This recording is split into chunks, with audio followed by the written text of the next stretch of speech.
નમસ્તે વિદ્યાર્થી મિત્રો, આપ સર્વોનું માસ્ટર જ્ઞાન ગુરુ 2 ચેનલની અંદર હાર્દિક સ્વાગત કરું છું.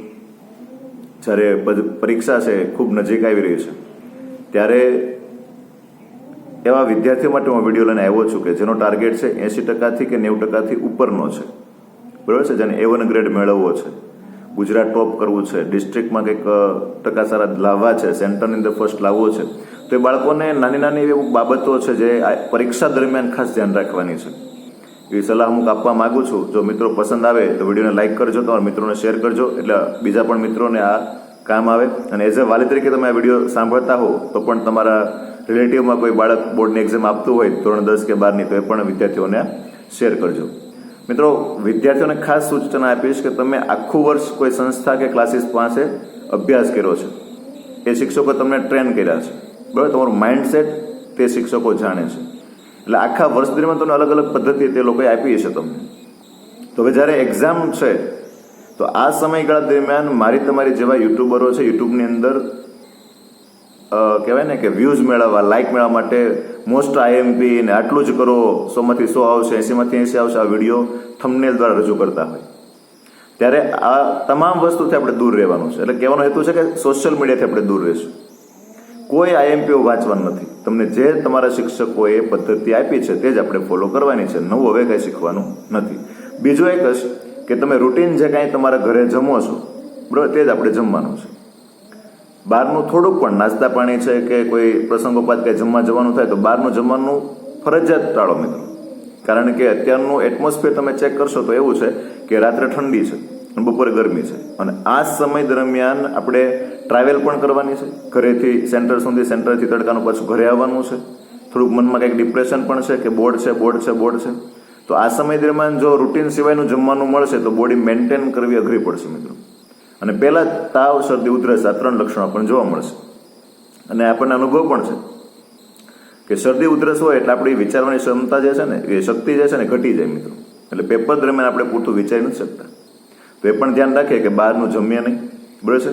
ત્રીજી વાત સૌથી અગત્યની એ છે કે પૂરતી ઊંઘ લેવાની છે, 7 થી 8 કલાકની. કોઈ ડિપ્રેશન લેવાનું નથી, કોઈ ટેન્શન નહીં. અને એક્ઝામની 2 કલાકની વાર છે તે પહેલાં પુસ્તક છોડી દો, ઘરેથી ફ્રેશ થઈ જાઓ, નાહી ધોઈને ઈષ્ટદેવતાને પ્રાર્થના કરી લો, મમ્મી પપ્પાને મળી લો, અને કંપાસ બોક્સ અને રસીદ ચેક કરી લો, અને પછી સેન્ટરે જવા નીકળી જાઓ મિત્રો. પણ સેન્ટરે જવા નીકળો છો પહેલાં ખાસ ધ્યાન રાખજો કે કપડાં કેવા પહેરવા. સૌથી ઇમ્પોર્ટન્ટ એ છે, કારણ કે અત્યારે શું હોય કે સેન્ટરમાં આપણને નવા નવા કપડાં પહેરીને જવાનું મન થાય, પણ એવા કંઈક કપડાં આપણે પહેરી લઈશું કે જે વધારે ફિટ છે અથવા તો અનકમ્ફર્ટેબલ તમને અંદરથી લાગે છે. બાહ્ય દેખાવમાં તમને સારા લાગતા હશે પણ અંદરથી તમે અનકમ્ફર્ટેબલ અનુભવો છો. તો બેસીને જ્યાં તમે પેપર લખશો મિત્રો, ત્યાં તમારું માઇન્ડસેટ છે એ વિખાઈ જશે અને વિચારવાની જગ્યાએ તમે પોતાને શરીરને એડજસ્ટ કરવામાં રહી જશો. એટલે વિચાર શક્તિ જે હાઈ લેવલે તમારે લઈ જવી જોઈએ કે એથી તમે થોડાક નીચે આવતા રહેશો અને 1-2 માર્ક્સ એવા જે વિચારવાના હશે એ તમારા હાથમાંથી જતા રહેશે. તો કપડાનું પણ ધ્યાન રાખીએ. પછી એક્ઝામ દરમિયાન પણ આપણે કલાકનો બેલ પડે એટલે પાણીનો ગ્લાસ પણ આપણે માગી પણ શકીએ છીએ, આપણી બોટલમાંથી આપણે પી પણ શકીએ છીએ. સતત મગજને ઓક્સિજન આપણે પ્રોવાઈડ કરવાનો હોય એટલે પાણી પણ સતત પીતું રહેવું મિત્રો. અને બીજું ખાસ કહીશ કે તમારા કોઈ રિલેટિવ હોય, આડોશી પાડોશી હોય, કોઈ એજ્યુકેટેડ વ્યક્તિ હોય કે નજીકના કોઈ એવા શિક્ષકો હોય કે જેને તમને આખું વર્ષ ભણાવ્યું નથી પણ બોર્ડ દરમિયાન તમને કોઈ સલાહ સૂચન આપવા આવે છે તો સાંભળી લેવું પણ મનમાં ન લેવું કે પાલન ન કરવું મિત્રો. કારણ કે એ તમારું માઇન્ડસેટ નથી જાણતા.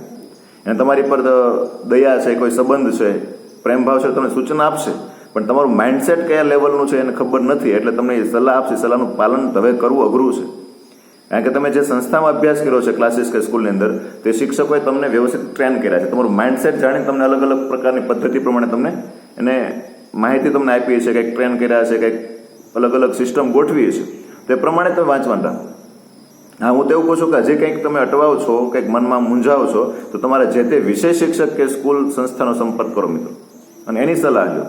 મારી તમારે જેવા આવા કોઈ યુટ્યુબરો મંડાઈ પડે તેની સલાહ નથી લેવાની તમારે, બરાબર છે. એટલે આ સૌથી અગત્યનું છે કે બહારનું જમવાનું ટાળશું, પૂરતી ઊંઘ લેશું, સોશિયલ મીડિયાથી દૂર રહેશું, મોસ્ટ IMP કોઈ મિત્રો આપે છે તો એનાથી પણ દૂર રહેશું, સગાવાલા કે આવા કોઈ આપણને હવે એજ્યુકેટેડ વ્યક્તિઓ આપણને સલાહ આપવા આવે છે તો સાંભળી લેશું પણ ખોટું પાલન નહીં કરીને કે આપણે રેન્કર છે ને આપણને આપણી સ્કૂલ આપણને ટ્રેન કર્યા છે તો શિક્ષકો આપણને જે માહિતી આપી છે એ જ આપણે ફોલો કરશું. તો આ બધી જ બાબતોનું આપણે મિત્રો સર્વ એક્ઝામમાં પણ ધ્યાન રાખવાનું છે. ટ્રાવેલ કરતી વખતે પણ ધ્યાન રાખશું કે બાઇક સાયકલ આપણે ખુદ નહીં ચલાવીએ, આપણા પેરેન્ટ્સ કે ભાઈ મોટો હોય કાકા હોય એને કહેશું કે આપણને સેન્ટર મૂકી જાય, આપણને લઈ જાય. કારણ કે નાની મોટી ઇન્જરી આવશે તો પણ આપણું નેક્સ્ટ પેપર છે એ અસરકારક નીવડશે, એટલે કે ટૂંકમાં પ્રતિકૂળ અસર આપણને પહોંચશે. એટલે એ પણ થોડુંક આપણે ધ્યાન રાખશું મિત્રો. આશા રાખું છું કે તમને નાની મોટી થોડીક ટિપ્સો જે છે એ મહત્વની લાગી હશે. તો જો વિડીયો તમને પસંદ આવ્યો હોય તો લાઈક કરી દો, તમારા મિત્રો શેર કરી દો. અને કાંઈ પણ છતાં જે પ્રશ્ન હોય બોર્ડ બાબતનો તો કોમેન્ટ બોક્સની અંદર મિત્રો તમે કોમેન્ટ કરી શકો છો. Thank you.